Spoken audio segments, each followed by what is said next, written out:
பேர் கொடுக்கலாம்னு சொன்னா நீங்க யாரும் எனக்கு எப்படி தெரியும்? ஃபார்ம் கொடுத்துருக்கு பாருங்க. அதனாலதான் ரஞ்சிதான்னு கேட்கிறேன். சைன் அதனாலதான் கேட்கிறேன்.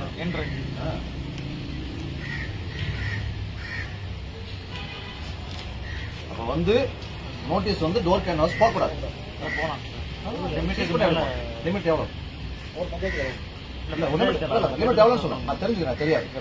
நான் கேட்டு சொல்றேன் சார். ஆனா நாங்க கேட்காம சீஸ் பண்ணிட்டு வந்து கேட்டு சொல்றீங்க. 2000 பிளஸ் இருக்கும்போது அவங்க வந்து சீஸ் பண்ணதான் சொன்னாங்க சார். Right sir. நான் எனக்கு சொல்லுங்க சார் ரூல்ஸ். நான் இல்லைன்னா 2000 இருக்கக்கூடாது. எவ்வளவு கொண்டு போறீங்களோ பில்லு கொண்டு போகணும் சார். Right sir. பில் இல்லாதனால நாங்க சீஸ் பண்ணிட்டு கொண்டு வந்தோம். சரி. இப்போ நான் டோர் கேன்வாஸ் பண்ணக்கூடாது. இல்ல அப்படி இல்லைங்க சார். கொண்டு போறதுக்கு பில்லு கொடுத்தா போதும். இல்ல சார், நான் டோர் கேன்வாஸ் பண்ண போறேன். இப்போ நோட்டீஸ் இருக்குன்னா எடுத்து இவங்களுக்கு பண்ணி இவங்களுக்கு எல்லாத்துக்கும் இருக்கு. அப்போ வந்து நான் நோட்டீஸ் கொடுக்க கூடாது. அப்போ ஒவ்வொரு நோட்டீஸ் பில்லு காட்டணுமா? இல்ல ஒவ்வொரு நோட்டீஸ் இருக்கு சார். மொத்தமா கொண்டு போறீங்க சார். மொத்தமா எவ்வளவு சார்? இப்போ அந்த வெஹிக்கிள்ல பண்ணீங்க தான். இல்ல 2000 நோட்டீஸ் சொல்லிக்கிறீங்க. 2000 நோட்டீஸ் போட்டு